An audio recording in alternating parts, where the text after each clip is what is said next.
Good morning, everybody, and welcome virtually to Yorkshire and the Humber, which is the part of the country that this HPMA branch is based in. We are absolutely delighted to have so many people joining us this morning for this session on managing gender identity in the workplace. We could be being joined by as many as 200 people, all of whom have signed up for it. And we hope that the subject matter for today is really going to meet your needs and expectations in terms of managing gender identity in the workplace, which I know is something that many of us are working with on supporting people day to day at the moment and increasingly. My name's Laura Smith. In my day job, I'm Director of Workforce for an organisation called Leeds Community Healthcare NHS Trust here in Yorkshire. And I am also, with my job share partner, Jenny Allen, the Vice President for the Yorkshire and Humber branch of the HPMA. We set up this session with the help of our amazing partners, Hempsons, in response to it being an express need from people in Yorkshire and the Humber and our own organisations as something that they wanted to find out more about to make sure that they are as well equipped as possible to support people in their own workplaces. I will be handing over to Andrew Davidson from Hempsons in just a moment. A small amount of housekeeping from me is just to say Heather, I think, will be muting people when they're not talking. If you are able to stay on mute, if that happens not to work, then that would be great. Entirely up to you whether you have cameras on or off. We always in these sessions really welcome questions, and part of the joy of the sessions is the opportunity to receive answers from Andrew, who is so well versed in the law and history of all of this. With so many people on the call, what we'd like to invite you to do is pop questions in the chat box as we go along. And then as we come towards the end of the session, Andrew will pick up as many questions as he possibly can. We'll do that chronologically. So if you're one of the people who gets a question in first, your question is very likely to be answered. We will get through as many as we possibly can. But with so many people on the session, it's possible that we might not get through them all. We'll do our very best because we know this is a topic of such importance. All that remains for me to say then is I hope you all find the session useful and also that you really enjoy it. We're delighted that you've taken time out of what I know are very busy days at the moment to join us. And should you wish any information about the Yorkshire and Humber branch of the HPMA or have suggestions for more sessions, you can either contact myself and Jenny directly, and I'll put our email in the chat box, or you can fill out the feedback form that will follow after the session. So thank you for joining me. Heather, I'll invite you to just say if I've missed anything from a housekeeping perspective, and then it's over to Andrew for the meat of the session. No, thank you very much, Jenny. But if you Laura, if you just manage to keep yourselves on mute while Andrew's talking, that would be fantastic, so that you get the best from the webinar. So thank you all very much indeed. Andrew. That's great. Thank you both. Well, good morning to everybody. As Laura was saying, this session was something that seemed to be of great interest to people, so we thought it would be a good time to put this session on. Just a little bit about me and Hempsons. We are a healthcare firm predominantly. My specialism is employment law. I'm the head of employment at Hempsons, and the sorts of issues that I'm going to talk about in this session this morning are the sorts of issues that we get often raised with us by clients on our advice lines and otherwise. And so really this is just a fairly brief overview of the issues, and I'll talk about that in a bit more detail. As a general introduction, I think it's certainly non-controversial to say that the issue of gender identity in the workplace and society as a whole has become a lot more prominent, and a lot more debate and discussions about that recently. And for the most part, certainly my clients want to handle issues around gender identity in a way that's fair, reasonable and sensitive.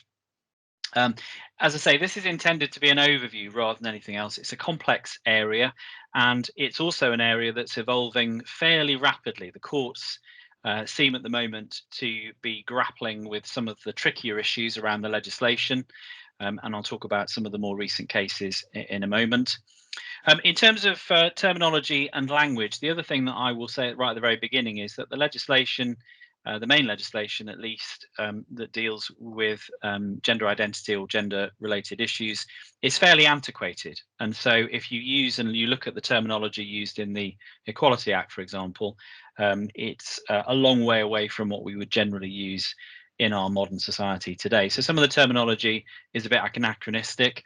What we've done is we found a glossary which I think is helpful, which Heather will drop into the chat. It's not our glossary, it's something we found which we thought might be useful around new terminology around gender, accepted terminology and so on, which might be helpful to you. As I say, it's not anything to do with us, we're not affiliated to it, but we found it and we thought it might be useful as a little add-on to the session.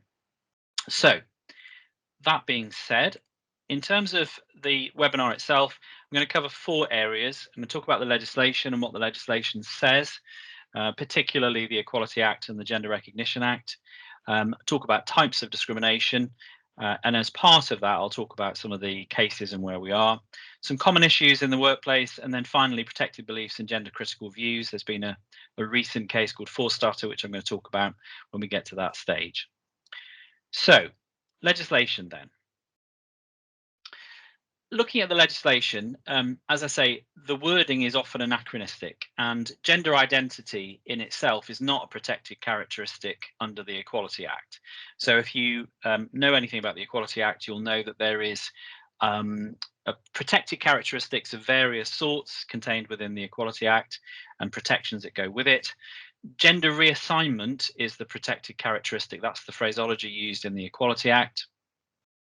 And under the Act, someone is protected if they are a person who has a protected characteristic of gender reassignment if they're proposing to undergo, is undergoing, or has undergone a process or part of a process for the purpose of reassigning the person's sex by changing physical attributes of sex. That's the definition of gender reassignment. Now, as I say, that's fairly anachronistic in terms of terminology.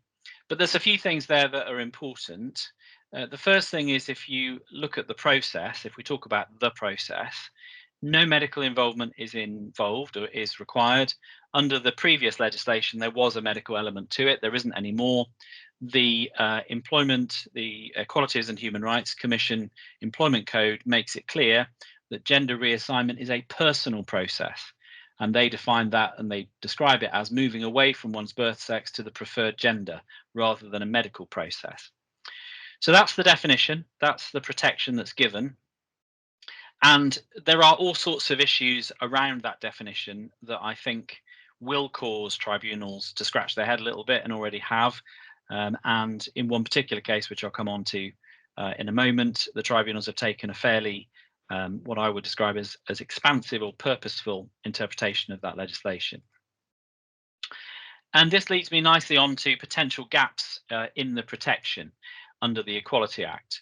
For quite a few years, individuals have been concerned about what we might describe as non-traditional genders and whether or not they might be protected under the Equality Act. There has been a fairly consistent view amongst employment lawyers, I think, that the non-traditional genders and people that don't fit neatly within the categories described in the Equality Act, there's been a long-standing view that actually the Equality Act is inadequate and doesn't protect people in the way that we might want. But there is a recent case called Taylor against Jaguar Land Rover Limited, which indicates this is only a tribunal decision, it's not an appeal decision. But the tribunal decision in Taylor against Jaguar Land Rover would indicate, to me at least, that the tribunals are prepared to take a slightly more expansive view of the definition under the Equality Act. So Ms. Taylor in this case was a non-binary person. They ended up with £180,000 in a landmark case. The key issue for the tribunal in this situation was whether non-binary, gender fluid individuals had protection under the Equality Act, and the tribunal took the view that they did. The interpretation that they took was, look, this is a spectrum. If you're moving away from your birth sex, you don't necessarily have to end up at the opposite sex or a particular destination, but you are in a process. So they took a very expansive view of what that means, and therefore the individual was protected under the Equality Act, and as I say, was awarded a very substantial sum for some fairly unpleasant activity that went on in Jaguar Land Rover. So it looks as if the courts will take the view that the Equality Act is fit for purpose in terms of at least non-binary and gender fluid. Whether that's more expansive, whether it includes other genders as well, gender identities rather, we'll see. But it does look as if that's the way the courts will interpret it. In terms of gender dysphoria, gender identity disorder, one thing that is important and can become relevant in cases, we've had a few cases which deal with this issue, is in relation to whether or not the condition, whether or not the being trans amounts to a disability. Not in itself, but if there is a diagnosis of either gender dysphoria or gender identity disorder, it may amount to a disability for the purposes of the Act. And so if you're an individual in these circumstances, you may, in the alternative, if you think that potentially you're not protected by the protections under the Equality Act, if you have a diagnosis of either of these conditions, that in itself may amount to a disability which may give you additional protection. And equally, for those individuals that are intersex, they may have qualifying conditions under the disability provisions. So, and we've seen this in a few cases, if the individual concerned is concerned about the Equality Act protection, this may be an option to introduce at the same time, but it has to be a diagnosis of an impairment in some form. Just picking up on, again, there aren't many cases on this. In fact, I don't think there's any appellate decisions on this, but in terms of protected characteristics, intersex, just a very few brief bullet points there about how this may work, but there is potentially protection under the Equality Act, and particularly, of course, if the individual does identify as trans, but there is protection under the Equality Act, potentially, given the Taylor case. A lot of this is very tentative because these cases have not been brought in the tribunals, and if they have been brought in the tribunals, they haven't been brought at the appellate stage. So a lot of this is a tentative view about how the tribunals may view individuals who bring claims for protection under these provisions. The other piece of legislation is the Gender Recognition Act 2004. I'm not going to say huge amounts about that, except that it does give legal recognition for an acquired gender. If the individual has a certificate, then in effect, this, I'll come on to the exact provisions, but this in effect, as I say, just going forward slightly, for all purposes, the acquired gender becomes the gender of the individual. So I'll come back to that. So there aren't many certificates issued. There were 5,000 applications, 100 refused. We don't know why they're refused because none of that detail, of course, is given, but relatively small number of certificates are issued. There was a consultation by the government last year about whether or not the process was too involved and too complicated, and the outcome of that is that things have now become an online application. You have to be 18 or over, you have to have lived in the acquired gender throughout the preceding 2 years, and you have to intend to maintain that gender for the rest of your life. That's the way the provisions work. There's no retrospective effect, so if you get the certificate from there on, you are treated in accordance with your acquired gender, but there's no retrospective effect, and so it doesn't go back and change records, for example, having a certificate issued.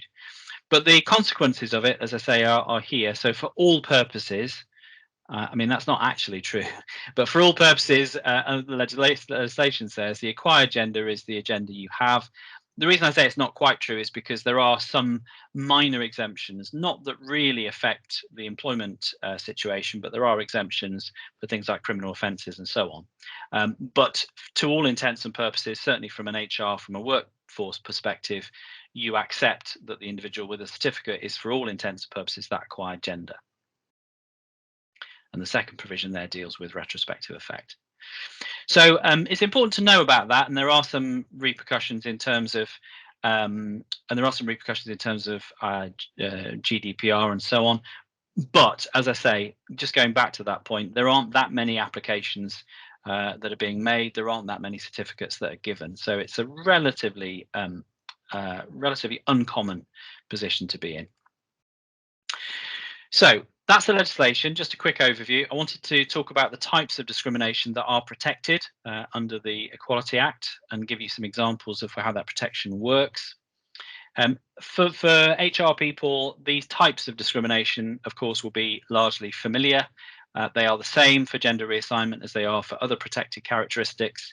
So in this particular case, because of gender reassignment, A treats B less favourably than A treats or would treat others. You can't justify direct discrimination as a general principle. There is one exemption for that, which I'll come on to when we talk about common issues, and that's genuine occupational requirement. But as a general principle, you cannot justify direct discrimination. And there is a particular protection in relation to direct discrimination due to absence from work because of reassignment. So that's the way the legislation works. There are two examples. Now, I say it right at the very beginning, you'll note, the most astute amongst you will note, these are quite old cases, and that's important. And as I said at the beginning, the courts are gradually dealing more and more with these issues, but there aren't many cases which are relevant to direct discrimination in relation to gender reassignment. There aren't many at all. Two examples: Sheffield against Airfoil Charter Airlines. In this case, a very straightforward case of direct discrimination. A pilot with, I think, 25 years experience was not interviewed purely because they were trans. It won't surprise you to learn that was a good example of direct discrimination, and the individual was successful. So that goes back to 97. The next case, Croft against Royal Mail. Again, some caution about this case because it's a 2003 case, but it was a Court of Appeal case where the Court of Appeal concluded that the employer had not directly discriminated against preoperative male to female trans by refusing to allow them access to female toilets. So, and the justification there was from the Court of Appeal that the employer would have a duty at some point, but it hadn't yet arisen. And so the slightly unhelpful guidance, I think, from Croft, which technically is still valid. The technical guidance from Croft is that it's for the employer to make a determination about when you say an individual is going to be recognised as the gender that they've acquired. And specifically, in fact, the Court of Appeal said self-identification is not enough. Now, bear in mind that's 2003 case. And it seems to me that given that at the time the legislation required a medical intervention, that's a crucial aspect. That's gone under the legislation. And so I think most commentators would say if that case went again before a court at the moment, it would be determined differently. But it is still good law, still Court of Appeal. And so in theory, that's where direct discrimination exists in relation to facilities. But I'll come back to that point because I'm going to talk about facilities shortly. And then looking at association and perception, again, most of you will be aware of these sorts of provisions under the Equality Act. Less favourable treatment can be because of gender reassignment, regardless of whether the victim of the offence rather is going through gender reassignment. And so, for example, if you have a friend in the workplace who's trans and you suffer discrimination or poor treatment on the basis of your association with that individual, then you can bring a claim. You don't have to say, I fit within the category of gender reassignment, as long as the treatment is because of gender reassignment, even if it's not directly directed towards you, still bring a claim. And there are a number of cases, not so much on the gender reassignment provisions, but on that principle. And then finally, it can be by perception. So the leading case on this, which I've not put on, is not a gender reassignment case, but it's a case of sexual orientation, case of English against Sanderson Blinds. But in that case, somebody's perception can be wrong. You can think that somebody is something and they're not, they fit within a category and they don't, and nevertheless, still the individual can have that protection. So there's a lot of protection there in terms of association and perception. And in fact, when it comes to perception, even if an individual might technically fall outside of the ambit of the legislation, so therefore doesn't fit within the category of an individual undergoing gender reassignment, an individual may be able to say, well, that's the perception.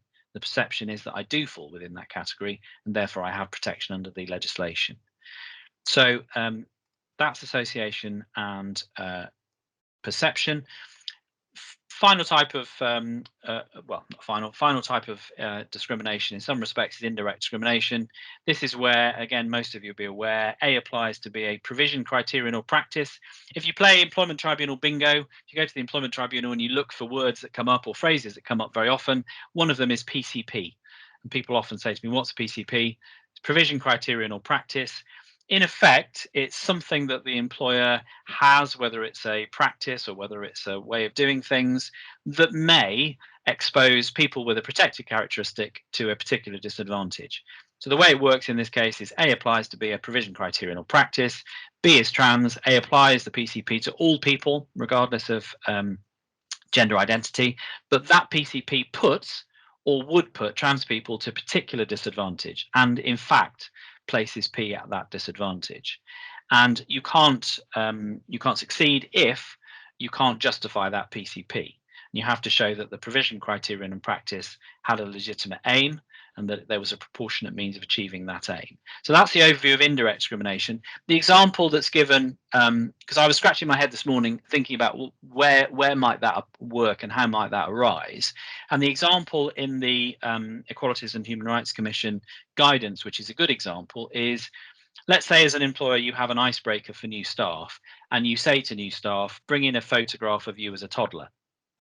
Now you can see that applies to everybody in this particular situation, but you can see that on the face of it, that would put trans people at a particular disadvantage. And the question then becomes, is there a legitimate aim, and is it a proportionate means of achieving it? Almost certainly in that example, it wouldn't be a proportionate means, it seems to me, because there are plenty of other ways you can find an icebreaker in a group of new staff. So that's a good example of indirect discrimination. Harassment on the grounds of gender reassignment is another area of protection. Again, very similar to the other types of protected characteristic harassment. It has a purpose or effect of violating the individual's dignity or creating an intimidating, hostile, degrading, humiliating, or offending environment. You take into account the individual's perception of that incident or that environment. You look at other circumstances, and the courts will take a view about overall whether it's reasonable to say the individual was harassed. Some examples of that, two examples. Again, these cases are relatively old. Lawrence and Wills, 2009 case, goes back a long time. Receptionist in a massage sauna, which was known as being a meeting place for gay and bisexual men. This was an individual who was a male to female transition, and the employer insisted on calling her Mark, and the tribunal concluded that this was an example of harassment. There were other issues as well, but that was one particular thing that that arose in this case. Similarly, Chapman against Chief Constable of Essex Police was also a case of harassment, but went the opposite way. This was a case where there was male to trans woman, and over the radio, colleagues identified her as male. She said that was an act of harassment, and she brought a claim. Interestingly, in this case, and I think this case may well be decided the same way, even if it was before the courts now, the courts decided that it wasn't harassment, because in these particular circumstances, it wasn't reasonable to feel harassed. And they concluded, the courts concluded, that any woman with a very deep voice, as in this case, would suffer the same sort of treatment, and therefore it wasn't down to gender reassignment. It was to do with colleagues' perception of the voice on the line. So just two examples. There are plenty of other examples in practice, not that many cases, as I say, but there are plenty of examples you can think of where the individual might suffer harassment. And then finally, just for completeness, victimization. We talk about victimization, don't we, a lot, but there is a technical legal meaning to victimization in the Equality Act, and this is where the individual is subjected to a detriment because they do a certain thing, they do a protected act, and that can be any of those things that are bullet pointed there. So, for example, an individual brings a tribunal claim and is then subjected to a disciplinary procedure because of bringing the claim. That's a good example of victimization. So those are the types of discrimination, those sorts of things the courts have to deal with. And as I say, for the most part, if you're familiar with discrimination legislation, you'll be familiar with the concepts. It's just how they apply in this particular case to gender reassignment. Just one slide on data protection, because, you know, this is predominantly an HR session rather than the data protection session, but just to be mindful of the fact that information, data rather, about gender reassignment is sensitive data under the Data Protection Act and the GDPR, and it only needs to be processed, should only be processed for certain specified reasons. The Gender Recognition Act 2004 has a variety of criminal offences in relation to the disclosure of information. And so if information is disclosed regarding gender identity, in this case the gender recognition provisions, then there is a criminal sanction to be applied. Interestingly, and probably an obvious point to most of you, but worth saying, expressly there is no obligation on the employee to inform the employer of gender recognition certificate or anything of that sort. And so just need to be mindful of the data protection issues here. We've had a few cases over the years where there's been what appears to be inadvertent disclosures, but the thing about the Gender Recognition Act is that there's strict liability, and so in the context of medical provision, for example, there are some exemptions, but they're relatively narrow. And so it's very easy, if you're not careful as an employer, to breach these provisions. And as I say, there is a criminal sanction that applies.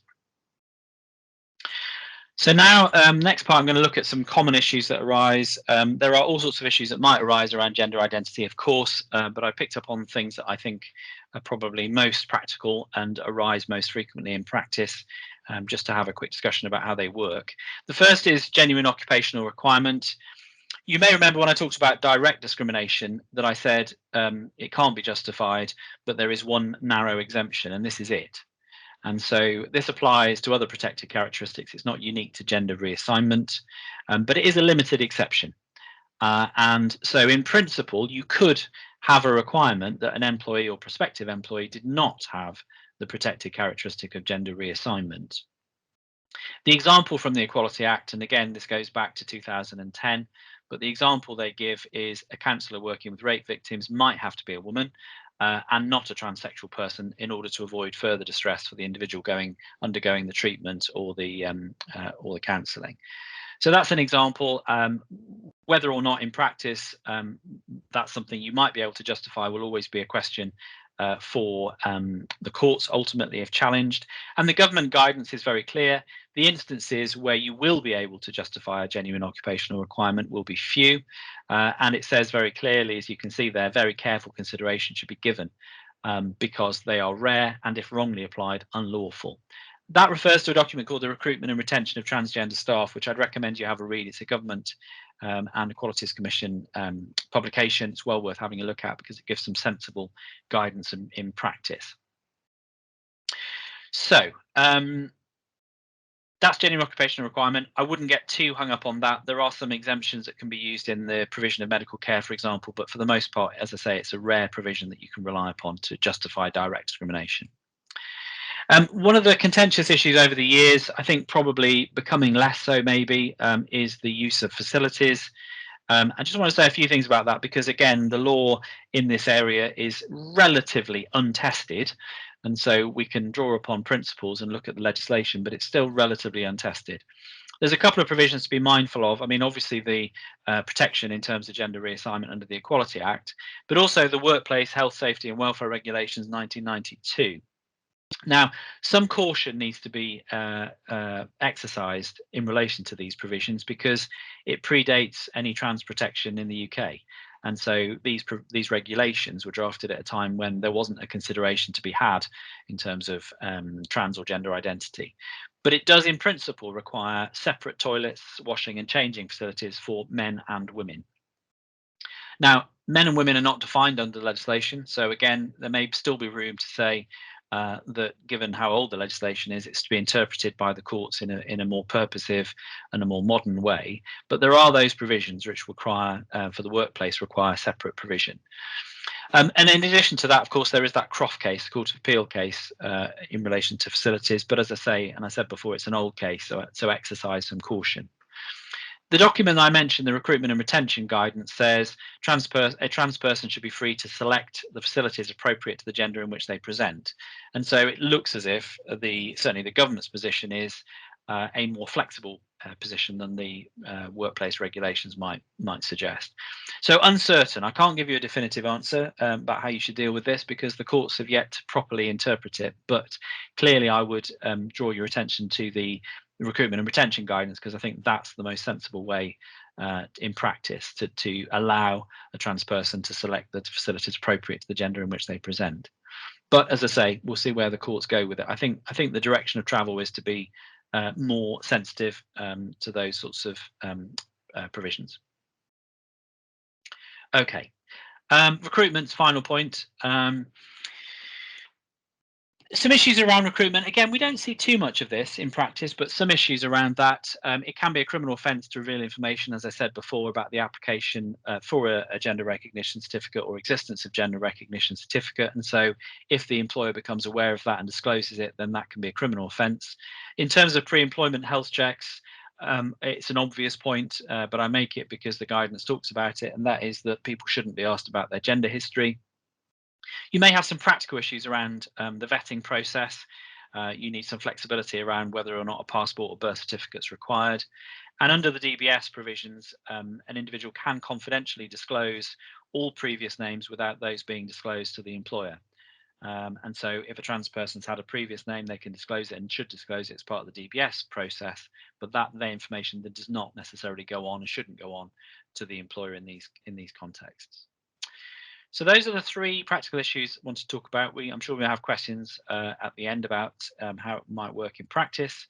But the final part of this session, before we wrap up for questions, is just in relation to protected beliefs and gender critical views, because this is a really topical area in recent times. And there has been a particularly interesting case, which I'll come on to, called Forestarter, which talks about how these how beliefs and protection works under the Equality Act. So what's the issue? Well, the issue is really what I would describe as a clash of protection. If you go back to the equality legislation, a lot of it is based on the European Convention on Human Rights, and there are provisions which potentially conflict. So if you look at Article 8 and 9, they generally go together. Right to respect for private and family life. I beg your pardon, sorry, Article 9 and 10. Freedom of thought, conscience, it should say, not conscious, and religion and freedom of expression generally can conflict potentially with the right to respect for private and family life. And so there is this potential conflict under the convention. All these rights are conditional rights, and so they're to be interpreted, and sometimes you have to take a view about which right prevails. But that's really the setting for these kinds of conflicts. And if you look at cases on religious belief and sexual orientation, that's to date, that's really where this conflict has played out. So there's a case called Richard Page and there's a case called Ngole. Both of these cases involve a potential conflict between people expressing religious beliefs and people of a certain sexual orientation objecting to the expression of those beliefs. So this is where the conflict's played out, and it's something that we will see, I think, more of in this particular space. Bear in mind, under Section 10, religion or belief is a protected characteristic, and the case that I'm about to talk about is all about what belief means for these purposes. And so, religion, we understand that, but belief is belief of an individual something that should be protected under the Equality Act, is what this next case is all about. In this case called Forestarter. Some of you, maybe most of you, will have read about this case. It's been widely reported, so I won't go into massive detail, but Marie Forestarter was somebody who worked for an organisation called CGD Europe, which was a not-for-profit think tank on international development. She was a visiting fellow and consultant with them, and she had a fixed-term contract which ended at the end of December 2018. Now, she's claimed that the reason her contract was brought to an end, was allowed to terminate and not renewed, was because of her comments on social media, which had led to complaints from her colleagues. She had said a number of things on social media. One of them there, just as an example, is that sex is a material reality, not to be conflated with gender identity. She was what we would describe, I suppose, as a gender critical person, and she made a number of comments on social media in respect of those kind of issues around gender identity. So she claimed that her gender critical views were amounted to a protected philosophical belief under Section 10 of the Equality Act, and therefore she had a protected characteristic, and therefore she should not, she said, have been subjected to the detriment of not having a contract renewed for expressing those beliefs.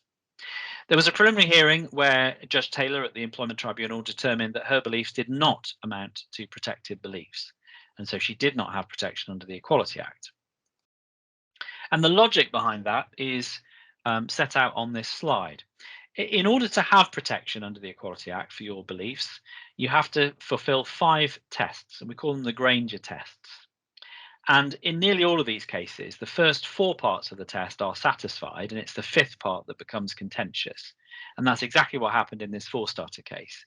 So the tribunal accepted that she had a genuinely held belief. They accepted 2, that it wasn't just an opinion or viewpoint based on the present state of information available. 3, that it was a weighty and so it was in relation to a weighty and substantial aspect of human life and behaviour. And 4, that it attained a certain level of cogency, seriousness, cohesion, and importance. So she succeeded on the first 4 parts of the Granger test, and therefore it looked as if she may have the right to a protected belief. But Judge Taylor looked at the 5th point and said it doesn't, your belief system doesn't fit within the 5th Granger, Granger 5, as we say. And Granger 5 says that the belief system or the belief must be worthy of respect in a democratic society, not be incompatible with human dignity, and does not conflict with the fundamental rights of others. And in this case, the tribunal found that her beliefs did not satisfy that 5th test. They described her beliefs as absolutist. So that's tribunal decision. So therefore, on that basis, she didn't have protection under the Equality Act for her beliefs, and therefore her claim would fail. That was the tribunal decision.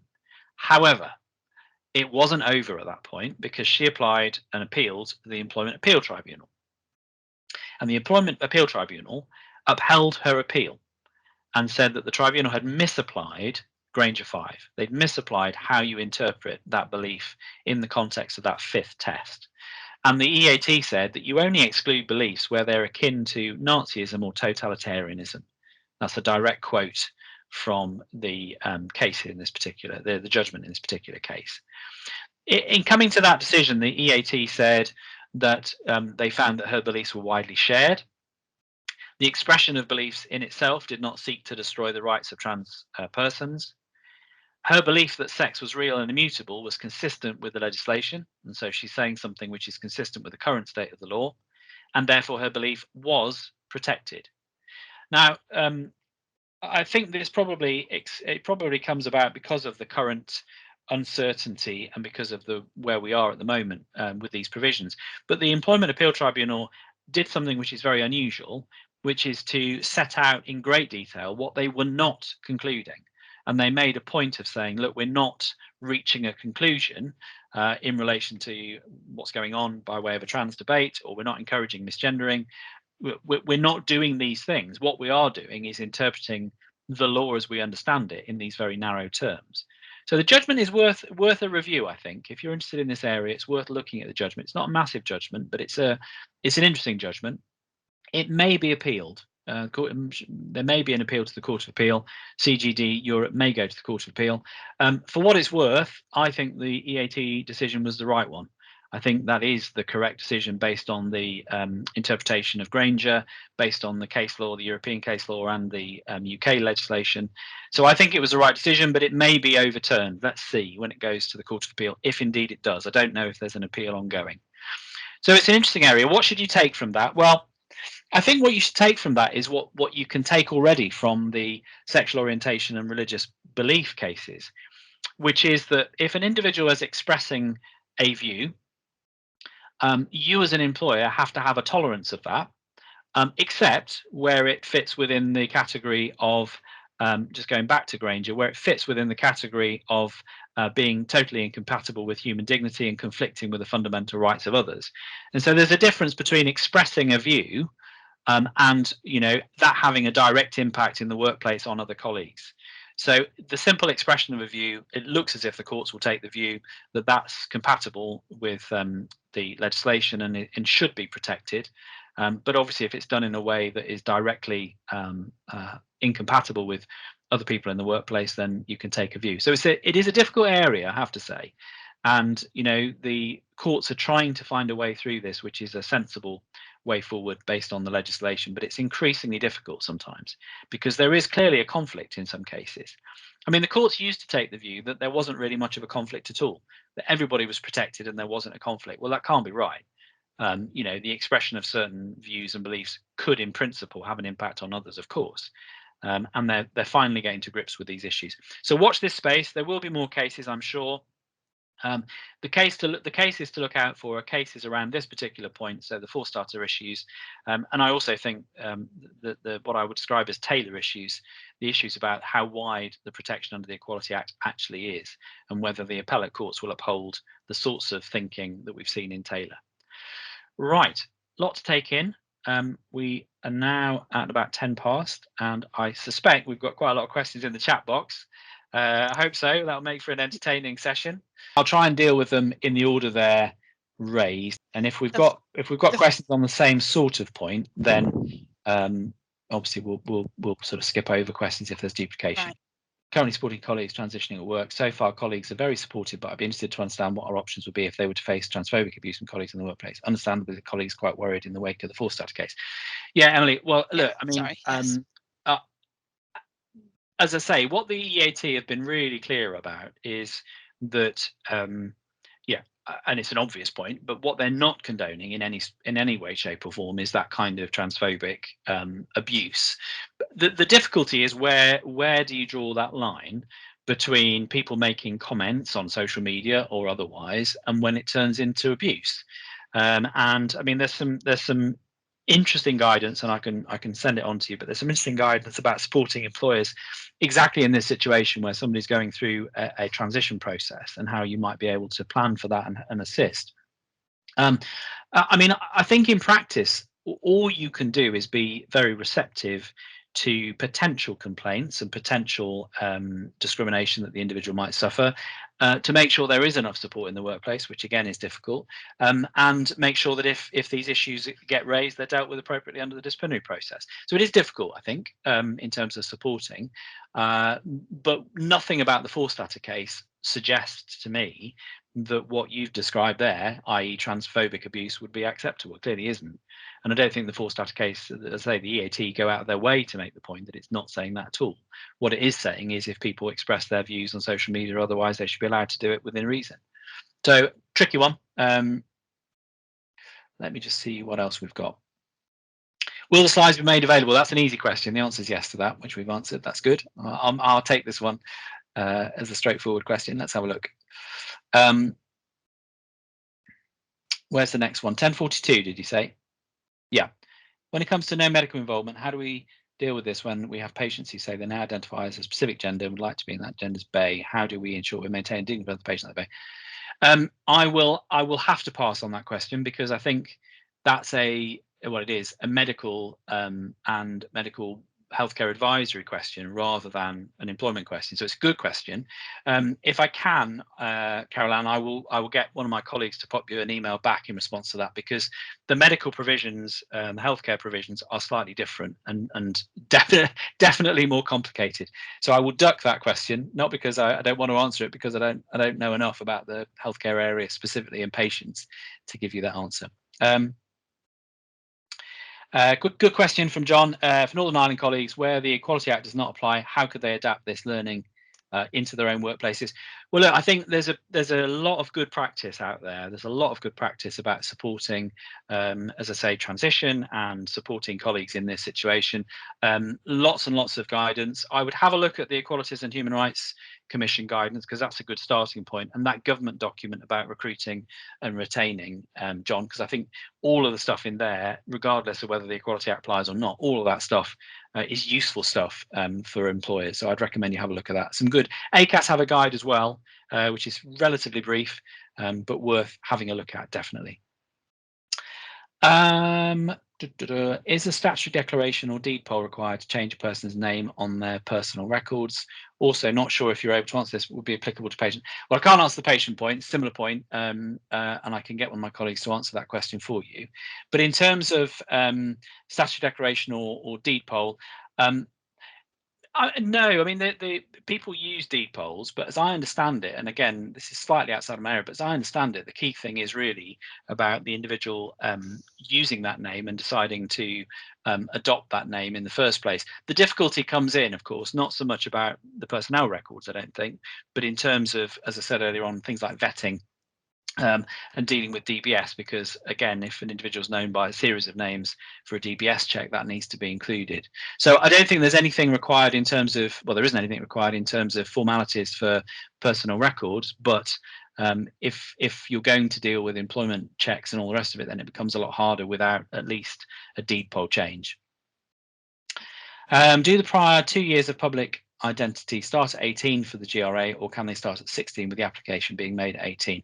I think technically the answer is it can start at 16, because you can only make an application when you're 18, but there's nothing to prevent you at that point, as soon as you make the application, showing, and you have to show that you've got that 2 years in advance. So I think logically the answer must be it can start at 16 with the application being made at 18.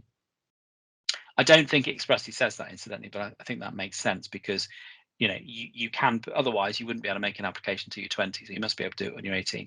Yeah. Is there guidance on how to manage an employee's personnel file? Would it be advised to store information in a protected file, or amend the name on documents that need saving? For example, if an employee's been managed under a formal policy in their previous name, this information is still relevant to be kept on record. This is an interesting one, actually, because bear in mind what I said about retrospective effect. There's no obligation on you, even where there is a gender recognition certificate, there's no obligation on you to go back over old records. And so technically the answer is you don't need to do anything in terms of those documents.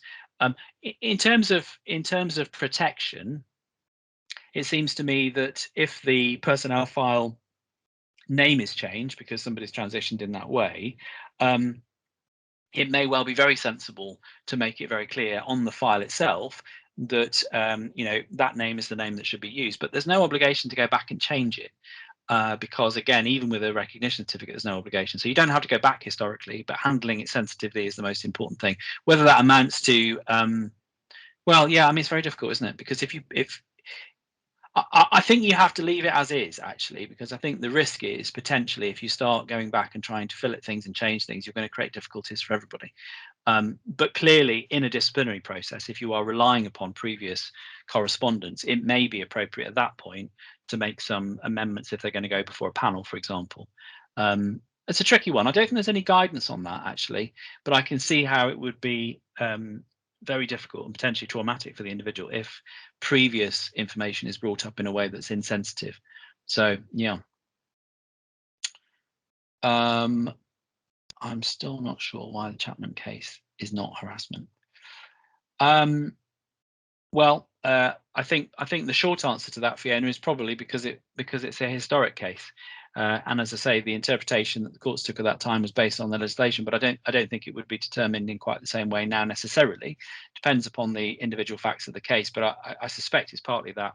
And ultimately, look, it comes back to reasonableness in all the circumstances. The difficulty with a lot of tribunal cases and in fact appellate cases as well is that they are based very much on facts, so we have to try and draw out the principles, but it's not always straightforward. Sorry, Andrew, would it be perception? Sorry about the mask. Would it be perception? Would it be perception now? Well, it could well be, yeah. I mean, that's a good point, because you could easily bring it on that basis, couldn't you? You could bring it on the basis that there is a perception. But the perception would have to be that the individual, to get this particular protection, the perception would have to be that the individual was in fact going through a process or was protected by the gender reassignment provisions. So yeah, you could bring on that basis, absolutely. I mean, I think a different judge on a different day might take a different view. This is very much based on the individual's perceptions, the reasonableness, and all the rest of it. And as we know, reasonableness is very much a subjective concept. So it's a good point, but yeah, absolutely, you could bring it in the alternative on the basis of perception. I agree. I think it would be sensible to do that. Next question: How should we respond to the growing number of freedom of information requests asking for data around LGBT plus staff? Is a section 40 enough to respond due to the sensitivity? Again, I have to say that's an area that is one of my colleagues rather than me in terms of freedom of information requests. I would have thought so, is my initial view, that I think Section 40 would well be enough, but I can get a colleague to answer that question in a bit more detail because there is some complication around it. But yeah, I would say so, but let me get somebody to come back to you on that specifically. We'll email you. Now then, where are we? Health and safety regulations require separate toilets. Why are accessible toilets for disabled people always unisex? Because I think because under the regulations, the answer to that is you must have provision. And so if you have, like most organizations will have provision for male, female, and unisex. And I suppose because the disabled, I mean, I'm trying to think through how this works in practice, but I suppose because the disabled toilet generally is a closed cubicle, isn't it? And so therefore you don't get into those issues about whether you've got men and women in the same place because it is a closed cubicle. I think that's the answer. Again, the legislation is not always very clear in these things, but that's where it seems to be to me. When it comes to policy development in those areas, what's the legal position of having to engage with gender critical organisations? This also comes up in FOI requests. That is a very good question. I think well, I mean, in terms of general requirements, you have to be mindful, of course, of equality impact assessments and so on.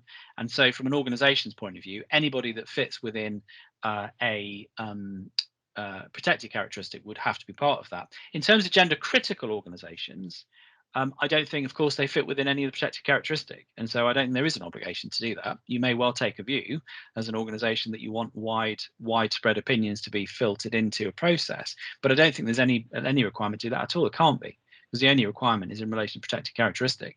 Now, would you say, therefore, that a gender critical organisation has a protected belief? I think that's difficult. I think that is difficult to say the whole organisation has a protected belief.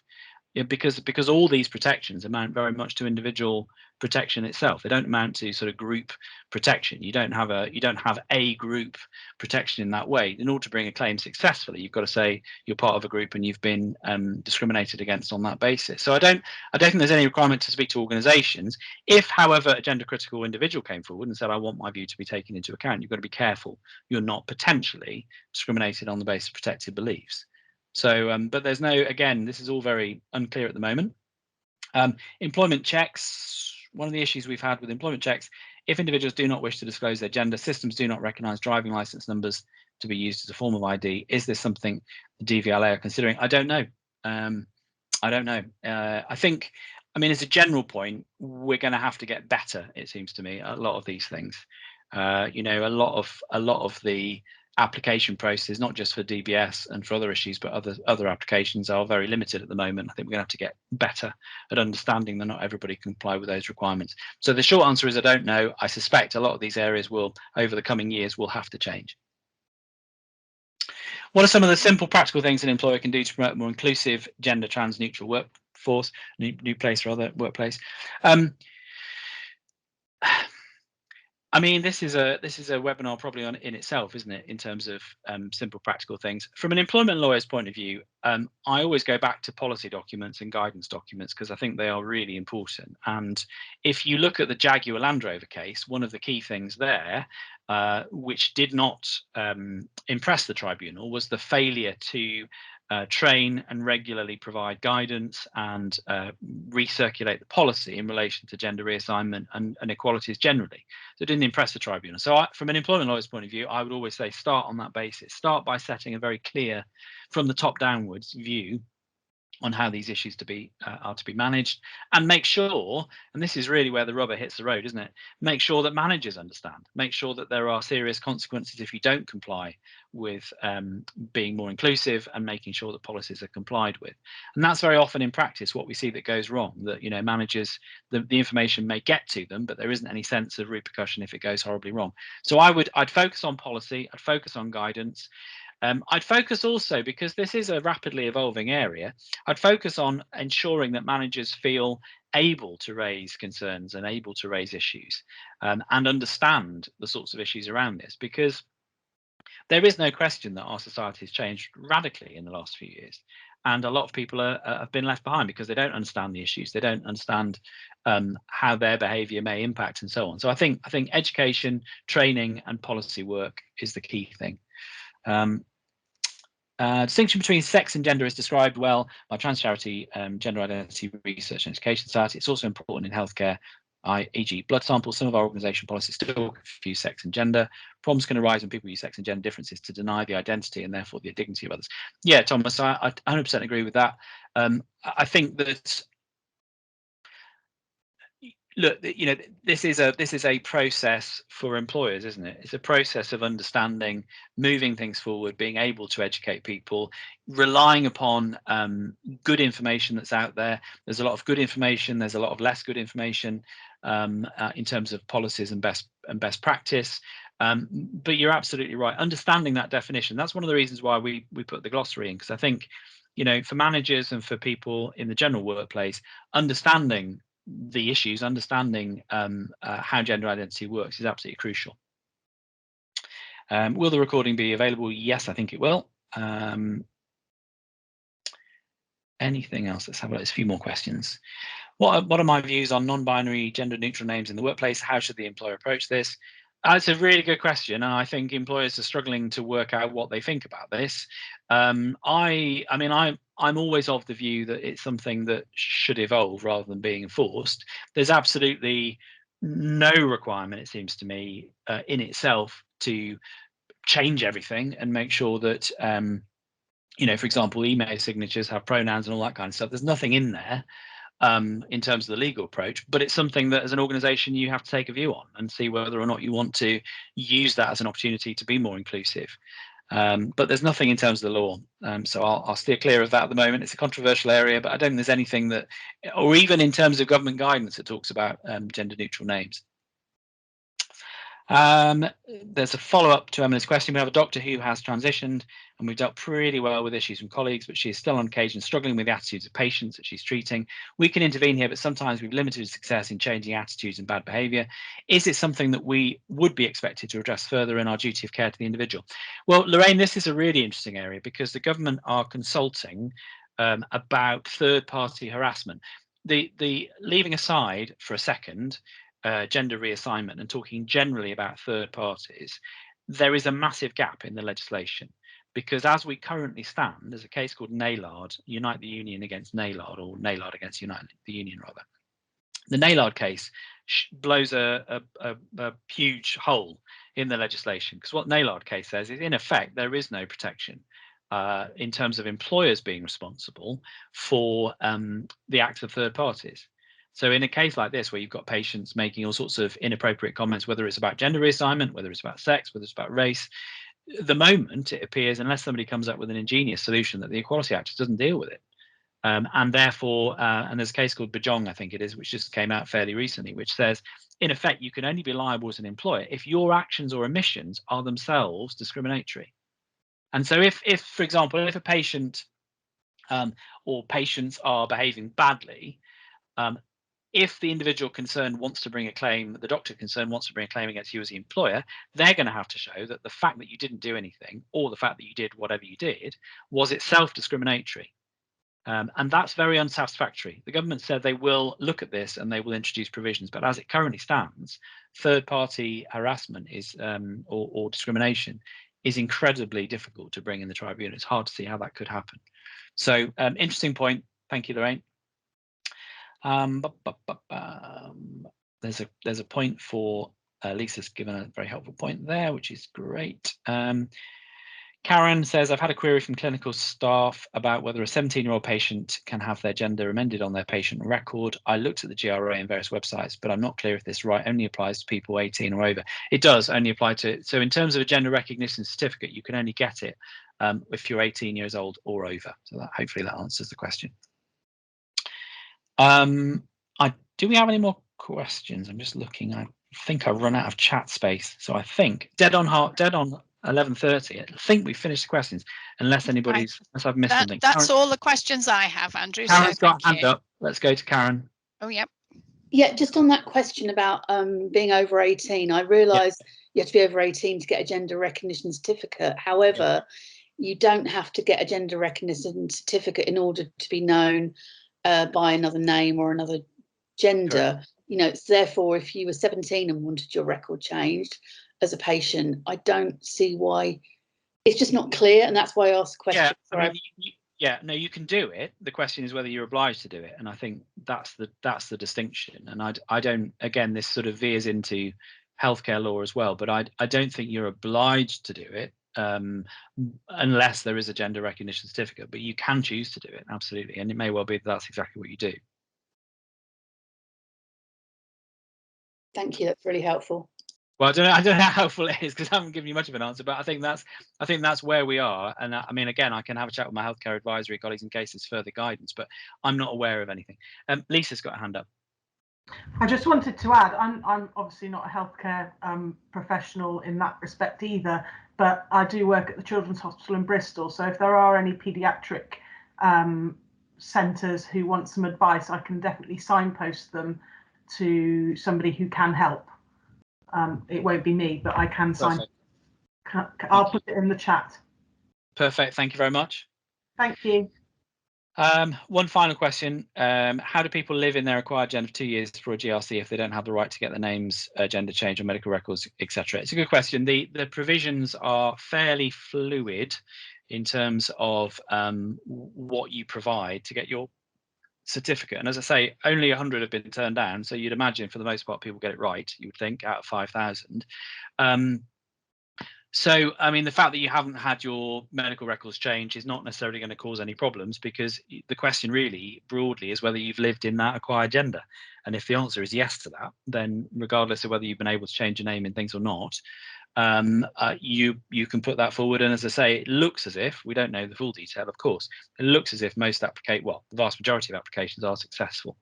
And so I imagine it's not too much of a hurdle to overcome. Okay. I don't think we've got any more questions. I don't know if you wanted just to say a final word, Laura, if you're still there.